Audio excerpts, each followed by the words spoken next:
بسم الله الرحمن الرحيم. الحمد لله رب العالمين، نحمده ونستعينه ونؤمن به ونتوكل عليه ونستنصره ونستجيره ونستهديه، فإنه من هداه الله فلا مضل له ومن لم يضلل فلا هادي له. ونصلي ونسلم ونبارك على النبي الأمين والمصطفى الكريم خاتم النبيين، راجين الله أن يكون لنا من الشافعين.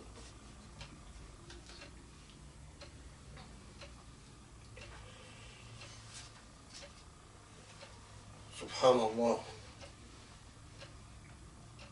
الذي هدانا لنعمة الإسلام فوفانا حقنا وما وفيناه.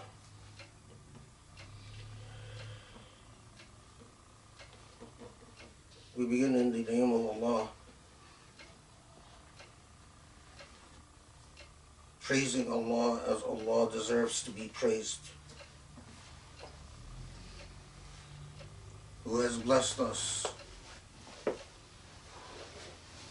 with the blessing of life and consciousness and the gift of intellect and awareness. And we pray for peace and blessings upon the Prophet Muhammad, the final prophet, and all the prophets that Allah has sent through the ages and times.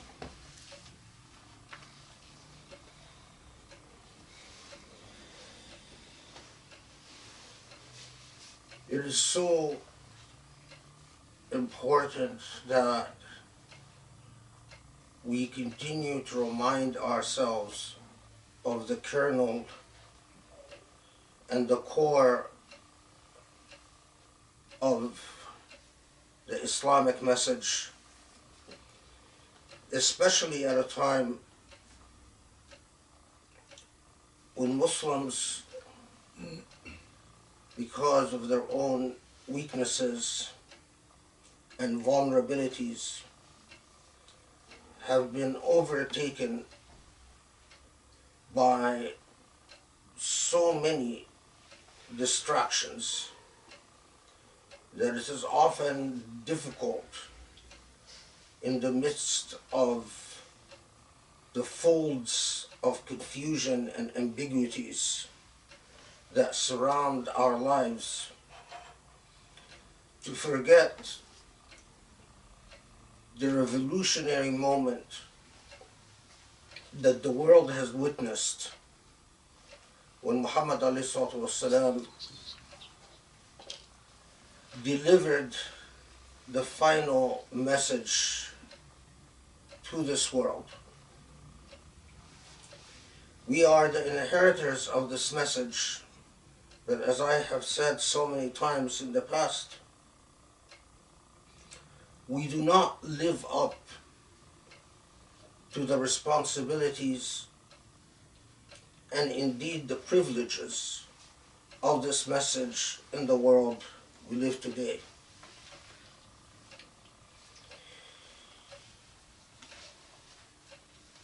So much of what Allah communicated to us in His book, in Allah's book, succinctly and directly reminds us of our core existence and what it needs to be about and what we ought to be about. So, for instance, in Surah An-Nisa, وَاعْبُدُوا اللَّهَ وَلَا تُشْرِكُوا بِهِ شَيْئًا وَبِالْوَالِدَيْنِ إِحْسَانًا وبذي القربى واليتامى والمساكين والجار ذي الجنب والجار ذي القربى والجار الجنب والصاحب بالجنب والصاحب بالجنب وابن السبيل وما ملكت أيمانكم إن الله لا يحب من كان مختالا فخورا.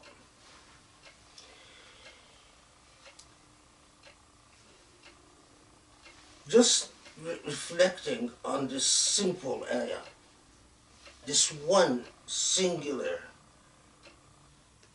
entrustment that Allah leaves with us. وَعَبُدُوا اللَّهَ وَلَا تُشْرِكُوا بِهِ شَيْئًا.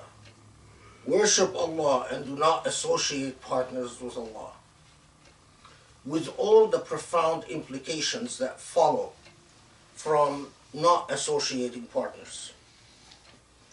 And then immediately, the transformation, the ethical transformation that takes place in the soul of a human being that worships Allah without partners. And this transformation has very concrete results that the Quran reminds us of. وَبِالْوَالِدَيْنِ إِحْسَانًا. It begins with your parents. In fact, in society after society, you can read all the sociological studies that you want, and you will find that an earmark, like a barometer of the health of a society, is the relationship between parents and children, and whether the children honor or love or take care of their parents. Society after society in history, if there is a form of alienation between child and parent, or if children get to a certain age and they become emotionally and morally detached from their parents, that is a sure sign that this is a society in the process of degradation. And subhanAllah, that Allah reminds us of this. It took us centuries of sociological studies to in fact empirically verify that the essential unit of health in a society is that relationship between the child and parent. And so Allah begins immediately after وَلَا تُشْرِكُوا بِاللَّهِ, that do not associate partners with Allah. وَبِالْوَالِدَيْنِ إِحْسَانًا. Honor your parents. وَذِي الْقُرْبَى وَالْيَتَامَى وَالْمَسَاكِينَ وَالْجَارِ ذِي الْقُرْبَى وَالْجَارِ بِالْجُنُبِ, or al-junub. Right after the parents, family members. After family members, orphans. After orphans, the impoverished and destitute. وَالْجَارِ ذِي الْقُرْبَى وَالْجَارِ الْجُنُبِ وَالْصَاحِبِ بِالْجُنُبِ. The comprehensiveness of this is astounding. So after near of kin and relatives, orphans, and then the needy, and then the neighbor who is of kin, and then neighbors who are not kin. So neighbors that actually do not have a blood relationship to you.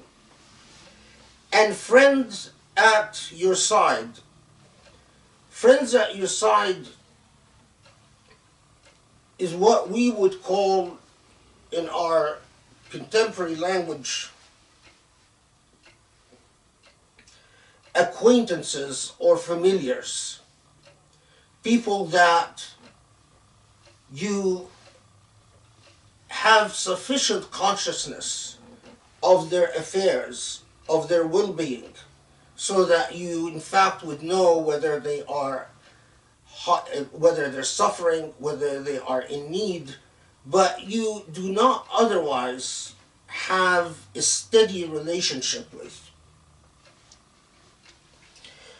وَابْنِ السَّبِيلِ, and the traveler.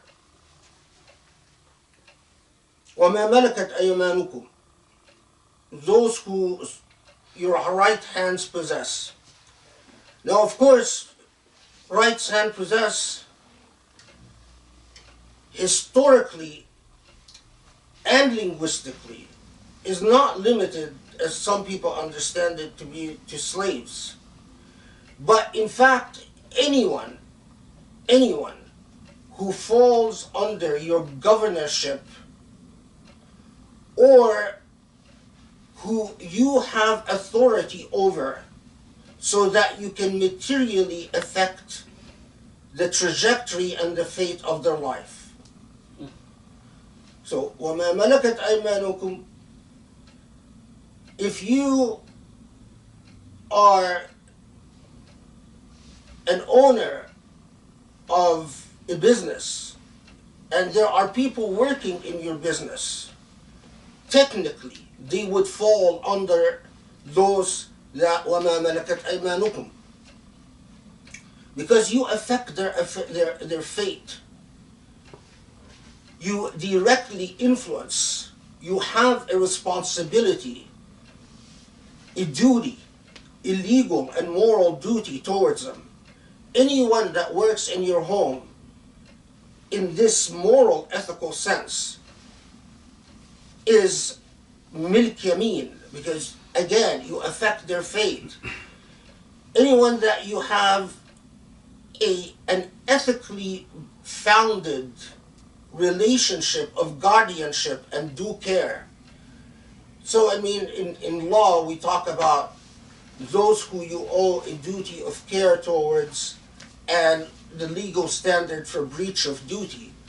Well, there is no reason not to understand the Quran as reminding us that you don't only have a moral responsibility towards your parents, and not only toward your relatives, and not only towards the relatives close in proximity to you, in other words, your tribe, your ashira, your community, and not only the acquaintances that are in your life and the connections and the relationships, but even those who pass through your life, the wayfarer, those who pass through, those who come and go, and anyone, in fact, that you have a duty of care towards.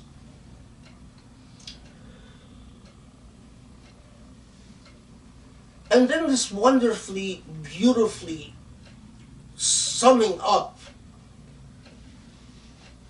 of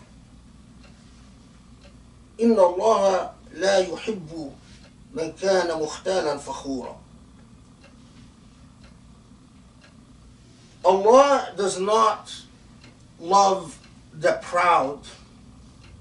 Why does Allah choose to close this ethical reminder about the parents and the neighbor and the wayfarer and those who your handwrites possess with Allah doesn't love, or Allah's dislike of al-mukhtal al-fakhur is not just someone who's arrogant, but obliviously arrogant, someone who walks around like a peacock, thinking that they're all this and that they're important in life.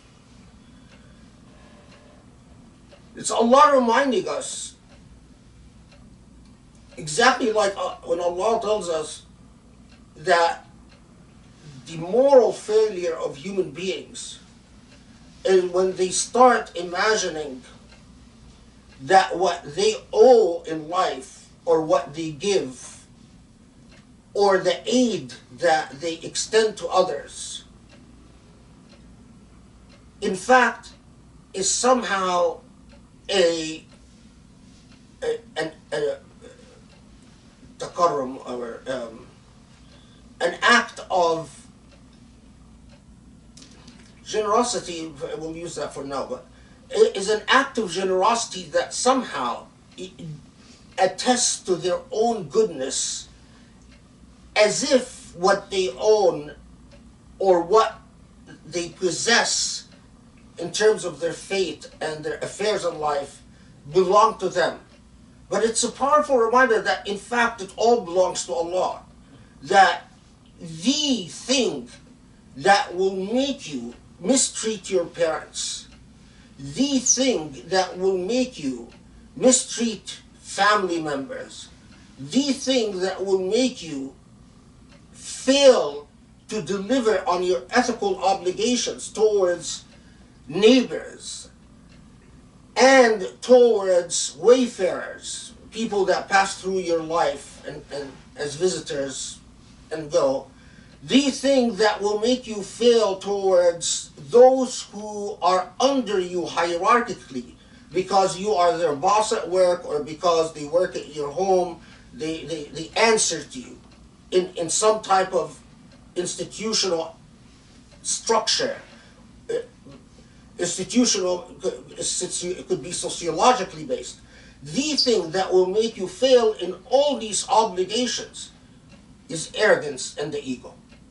And anyone that has worked for a nasty boss or has worked in certain countries like in Saudi was a kafil or the Emirat was a kafil, or worked in the Egyptian army under a general in the army will attest to that. What accompanies the act of unkindness is a huge ego and arrogance.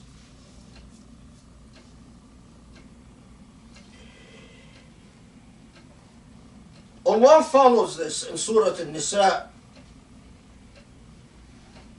الذين يبخلون ويأمرون الناس بالبخل ويكتبون ما آتاهم الله من فضله وَأَعْتَدْنَا لِلْكَافِرِينَ عَذَابًا مُهِينًا. Those who are miserly and enjoin miserliness on people and conceal the bounty that God has bestowed on them, we have prepared for unbelievers a humiliating chastisement. وَالَّذِينَ يُنْفِقُونَ أَمْوَالَهُمْ رِئَاءَ النَّاسِ وَلَا يُؤْمِنُونَ بِاللَّهِ وَلَا بِالْيَوْمِ الْآخِرِ وَمَنْ يَكُنْ الشَّيْطَانُ لَهُ قَرِينًا فَسَاءَ قَرِينًا. And those who spend their wealth to be seen by people, nor do they believe in God and the last day, and whoever has Satan for a companion, an evil companion indeed is Satan. Immediately after the first ethical lesson that we are reminded of, and after reminding us that it is the ego and arrogance that often obscures the ethical perception of people, even towards their own blood, even towards their own parents, leave alone all the other categories in life.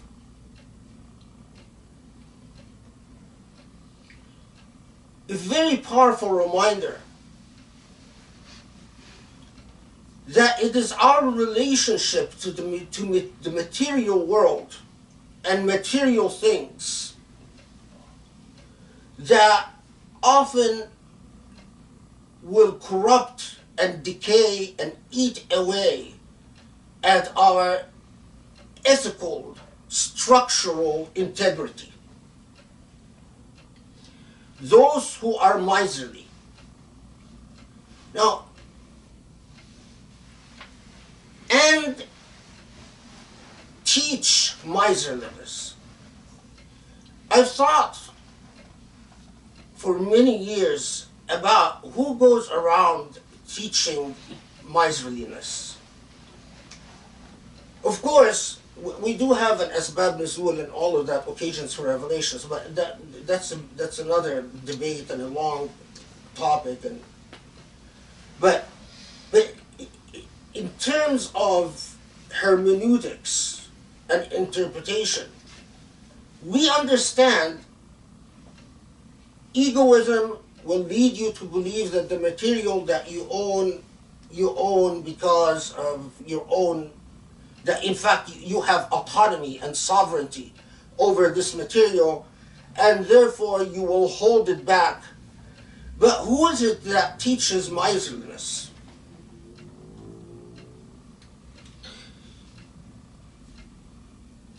Every ideological or philosophical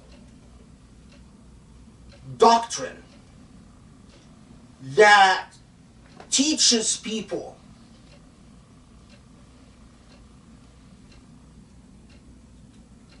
a vulgar form of private ownership and individualism is teaching miserliness, is يَأْمُرُونَ النَّاسَ بِالْبُخْلِ. If you adopt an ideology, like the ideology adopted by the neocons, which comes from the philosophy of someone like Hannah Arendt. Hannah Arendt, in books like The Godhead, or The Fountainhead, I don't remember exactly, but she's written a lot of books with the same idea, the same thing, who argues that individualism is not just a virtue, but that in fact a human being, it's a moral failure to care for others or to take responsibility for helping others. This ayah applies to them. Anyone that, if a parent raises a child with the idea that what is yours, and always take care of yourself first and foremost, that's teaching miserliness.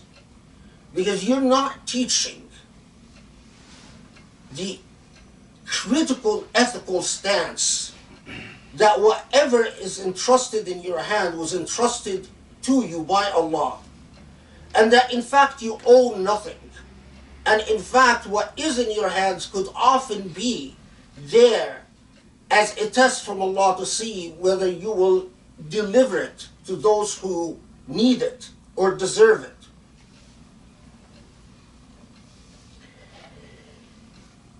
And that is not why وَيَكْتُمُونَ مَا آتَاهُمُ اللَّهُ مِنْ فَضْلِهِ. Concealing. Again, I reflected for a long time about, so is concealing the blessings of Allah is simply that I hide it or I don't tell people about it? Am I concealing the blessings of Allah when I put my money in the bank and refuse to tell someone my bank account? That's not it. Or if I pretend that I don't have expensive suits, so I wear inexpensive suits, is that kitman ما أتاني الله من فضله? Not likely. Hermeneutically, what makes sense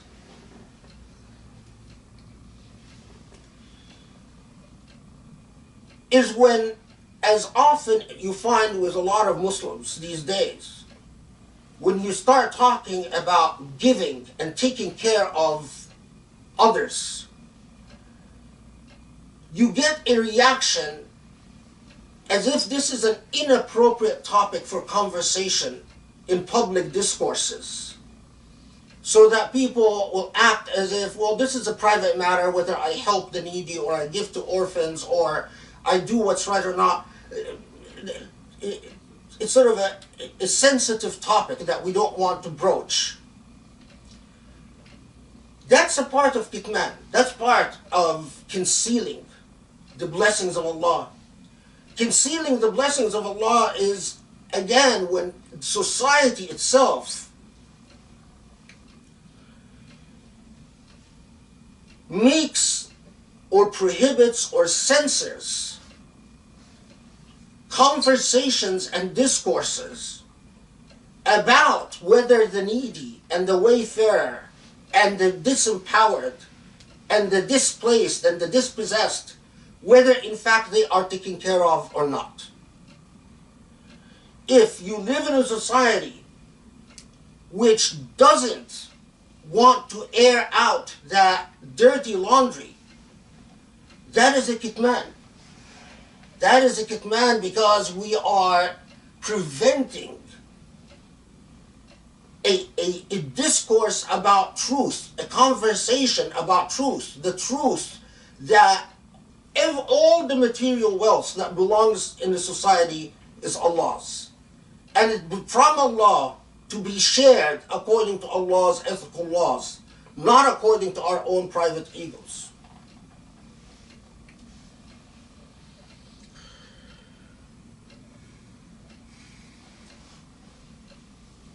But again, Allah reminds us of something.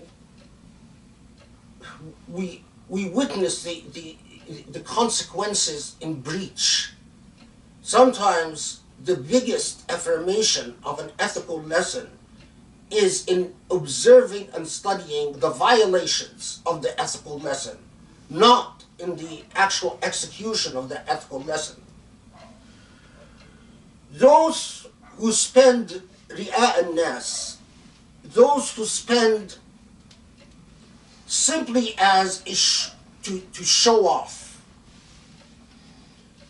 And here my memory goes to so many situations in Islamic centers all over the United States that I've been involved with, where I find wealthy people will spend in situations where they will reap the benefit in respect and augmentation. In other words, they will spend money to take care of an Islamic center, but in return they expect to be on the board of directors, to be on every advisory board, to be looked up to and talked to. And that's ri'a an-nas. Ri'a an-nas is not simply saying, look what I've spent, but it is in fact the subtle social dynamics by which we elevate the rich into a position that is not well deserved, because, again, wealth belongs to Allah. The final point that has accompanied me for most of my life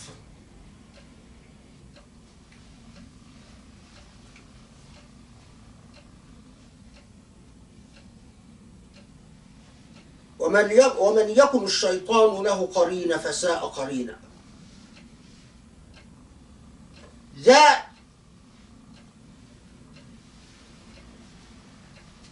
whose companion Satan becomes, or those whose, can you imagine that the way that you treat your parents, the way that you treat family members, the way that you treat neighbors, the way that you treat your society, the way that you treat your employees, the way that you treat those who work in your household, the way that you treat those who you have an authority over, the way that you talk about wealth, the way that you talk about rights, the way that you talk about ethics, the way that you talk about materialism, the way that you talk about individualism, all of that, if not handled morally and correctly, can create a situation where effectively shaitan, Satan, becomes your companion. Now, of course,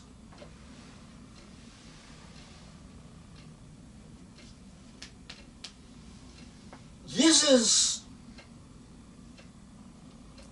the more you think about it, the more it weighs you down and burdens you. Satan's companionship, as Allah tells us, is the worst companionship. Recently, there were just a little bit of heavy rainfall in a country like Egypt. Over 20 people were electrocuted in the streets and died, and no one cared, just from some rain. Not only that, the government officials came out and said, well, so what, basically. Recently in Egypt, a train, the guy who's on a train taking tickets, commissary, conductor, found two poor kids on the train that couldn't pay the ticket. So what did he do? He told them, either you pay the ticket or the train was moving, was traveling, or I'll open the door and you have to leave the train now.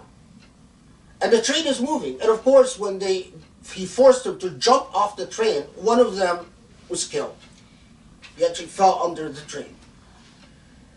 And the government officials basically implied that this guy was overweight, so it was his fault that he got killed. That when he jumped off the train, he fell under the wheels of the train.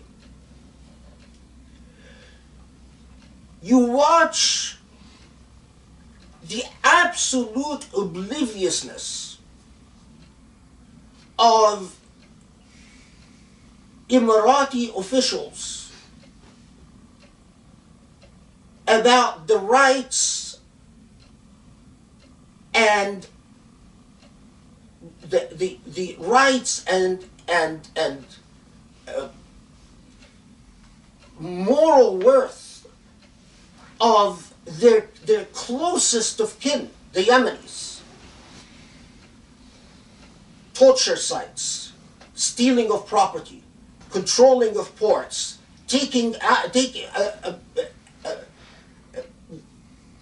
stealing the wealth of a beleaguered country like Yemen.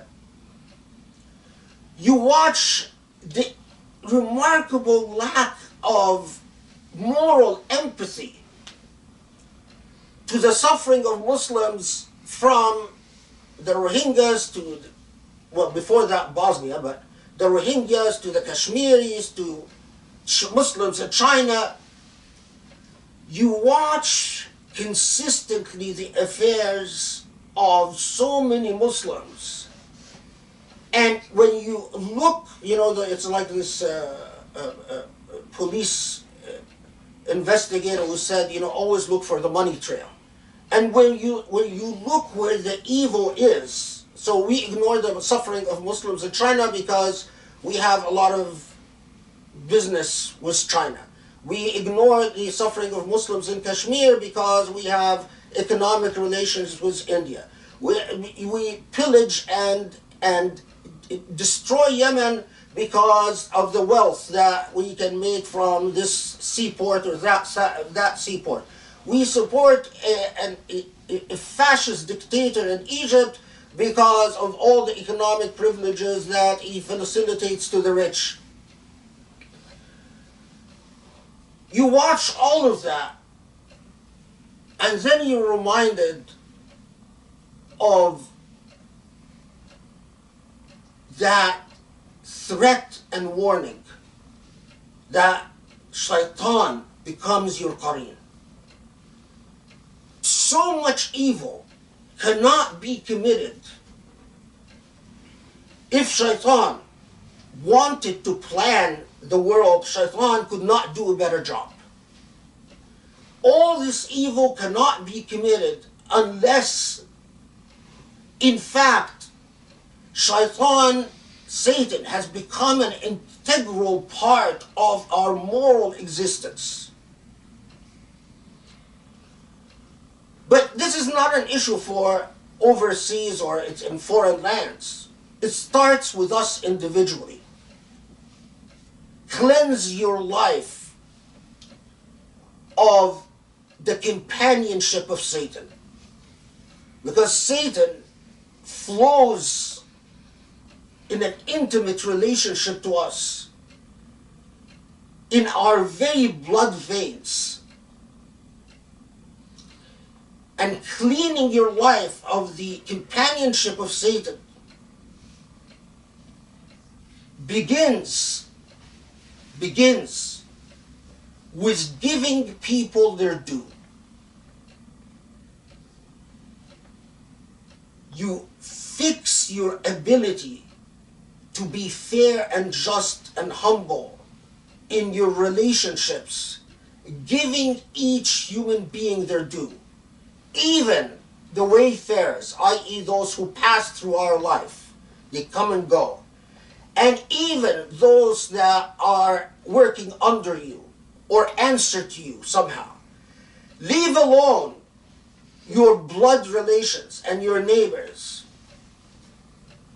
And the curse of Satan might start to be undone. أقول قولي هذا وأستغفر الله لي ولكم.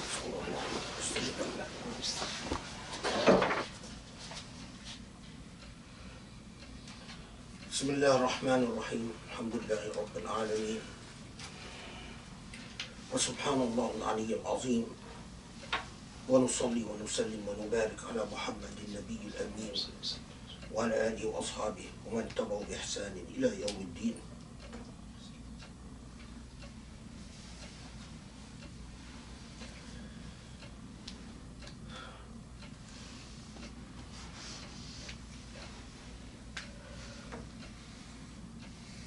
Each of us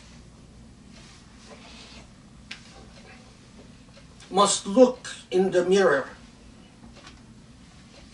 and ask the very, very difficult question. Not, is there a ghost in my life?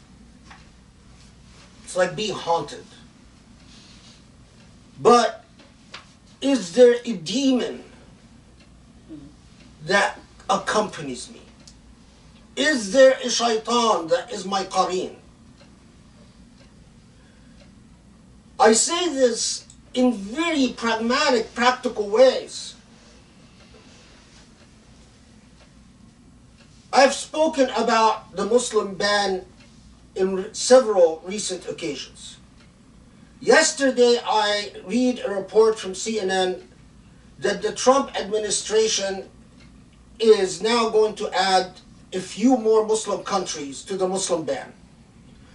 Already, so many Muslims from Yemen and Syria and other Muslim countries, the 7, suffer enormously because of this Muslim ban. And now more Muslim countries are going to be added. And then I am reminded of these Muslims who actually wrote defending the Muslim ban. These Muslims who actually wrote saying, it's not a Muslim ban. Trump didn't do anything wrong. This doesn't involve a human rights issue or a constitutional rights issue. And I've answered and I responded to that. But I asked myself, when I see something like this, Muslim support and what follows Muslim support meaning Muslim American organizations that supported the Trump administration and continue to support the Trump administration and in fact work with the Trump administration. And what is the result? More Muslims are going to suffer. And then, as I said before, some fellow goes to somewhere and from a respected Muslim institution and says, it's just 1.5 million Muslims suffering in the world. Out of 1 billion Muslims, that's not a bad situation. We Muslims are fine. And I ask, how much of our life is shared with the devil? How would you see this level of evil? When Rasulullah ﷺ tells us, the Prophet tells us, a Muslim, akhul Muslim, does not surrender him and does not fail him A Muslim feels for a Muslim as if the parts of a single body. And then we find Muslims in the United States that say, so what? There are Yemenis and Syrians suffering because of the ban. Just be patient. Sabr, brother. Have they read the Quran? Do they understand what Islam is even about? How much of the devil is our qareen, is our companion? How much of our life has become contaminated by the devil, by the satanic influence? Because when you stop caring about the suffering of others, that's a satanic influence. When you learn about, I mentioned that I was working on human rights report on about women being raped in Egyptian political prisons. When you hear about a report like that, and then you just go to your job and fill your stomach with a hearty meal, and then spend money on your bills and say, I'm not going to. When you reach that level of alienation and lack of moral empathy and care, then the shaitan is your qareen. The shaitan occupies space in your life like an actual companionship.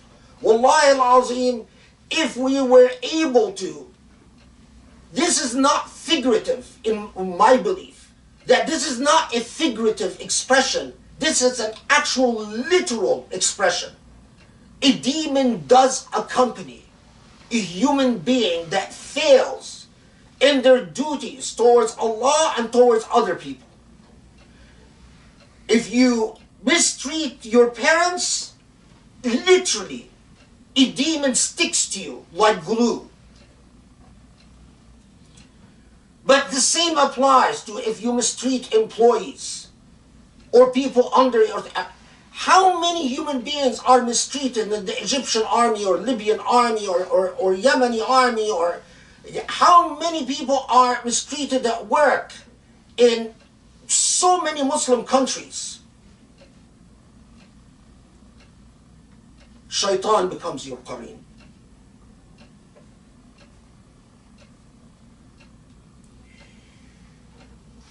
How else, when Allah subhanahu wa ta'ala reminds us